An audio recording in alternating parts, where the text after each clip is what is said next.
గత 5 ఏళ్లలో fibre net సేవలను నిర్వీర్యం చేశారని ఆరోపించారు ఏపీ ఫైబర్ నెట్ చైర్మన్. ఇవాళ దివాలా తీసే పరిస్థితిలో సంస్థ ఉందన్నారు చైర్మన్ జీవిరెడ్డి. 5 ఏళ్లలో జరిగిన అవినీతిపై విజిలెన్స్ విచారణ జరుగుతుందని చెప్పారు. నివేదిక వచ్చిన తర్వాత వైసీపీ అవినీతి మొత్తాన్ని బయటపెడతామని చెప్పారు. రెడీ చేసి పెడితే 5 సంవత్సరాల కనెక్షన్స్ ఎన్ని పెరగాలి? 2 సంవత్సరాల మాకు 10 లక్షల కనెక్షన్స్ వస్తే వీళ్ళు 5 సంవత్సరాల్లో ఆల్రెడీ ఎగ్జిస్టింగ్ ఇన్ఫ్రాస్ట్రక్చర్ ఉంది, ఎవ్రీథింగ్ ఈజ్ రెడీ. మొత్తం రెడీ చేసి పెడితే 5 సంవత్సరాల కనెక్షన్స్ ఎన్ని పెరగాలి? 30-40 లక్షలకు పెరగాల్సింది పోయి 10 లక్షల కనెక్షన్స్ కాస్త కూడా 5 లక్షలు పడిపోయింది. ఇదొకటి. రెండోది ముఖ్యమైన విషయం ఏంటంటే, ఒక రకంగా చెప్పాలంటే ఈరోజు ఈ సంస్థ in the verge of insolvency, అంటే దివాలా అంచులో ఉంది ఈరోజు ఈ సంస్థ పరిస్థితి.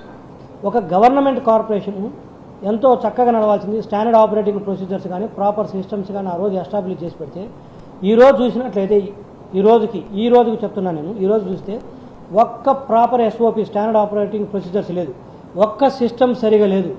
కిరాణా కొట్టు వాళ్ళన్నా కూడా బ్రహ్మాండంగా నడుపుతారు. కనీసం ఒక సాయంత్రానికి ఒక లెక్క ఉంటుంది, ఇదిగో ఇంత వచ్చింది, ఇంత పోయింది, ఇంత బ్యాంకులో డిపాజిట్ చేసామని ఒక లెక్క ఉంటుంది.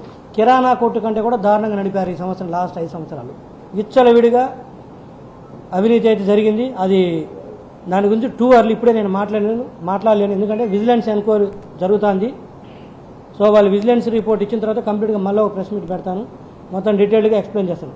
2 సంవత్సరాల మాకు 10 లక్షల కనెక్షన్స్ వస్తే వీళ్ళు